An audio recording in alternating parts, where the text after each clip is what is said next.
নমস্কার, বাটা মশলা রান্নাঘরে সবাইকে স্বাগত। বসন্তের রঙে রঙিন এই সুন্দর দিনে তোমাদের জন্য নিয়ে এলাম একদম পারফেক্ট আর হেলদি সুস্বাদু একটা রেসিপি। বসন্ত উৎসবের স্পেশাল পালক পনির, সবুজের ছোঁয়ায় ভরপুর এই পদ যেন বসন্তের প্রতিচ্ছবি। চলো তাহলে রান্না শুরু করি। প্রথমে একগুচ্ছ তাজা পালং শাক ভালো করে ধুয়ে নিয়েছি।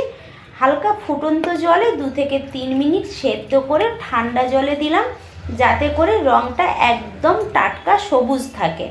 তারপর মিক্সিতে পালং শাক, কাঁচা লঙ্কা, আদা কুচি, টমেটো দিয়ে মিক্সির চালিয়ে পালং শাকটা পেস্ট করে নিয়েছি। এদিকে আমি পনির কিন্তু চৌকো চৌকো শেপের করে নিয়েছি। আপনাদের যদি মনে হয় আপনাদের পছন্দ মতো আপনারা শেপ দিয়ে নেবেন। এবার রান্নাঘরে রান্না করার পালা। চলুন, গ্যাস জ্বালিয়ে নিয়েছি, কড়াই বসিয়ে দিয়েছি। কড়াইয়ের মধ্যে দিয়েছি সর্ষের তেল। সর্ষের তেল গরম হলে পনিরগুলো দিয়ে ভেজে তুলে নিয়েছি।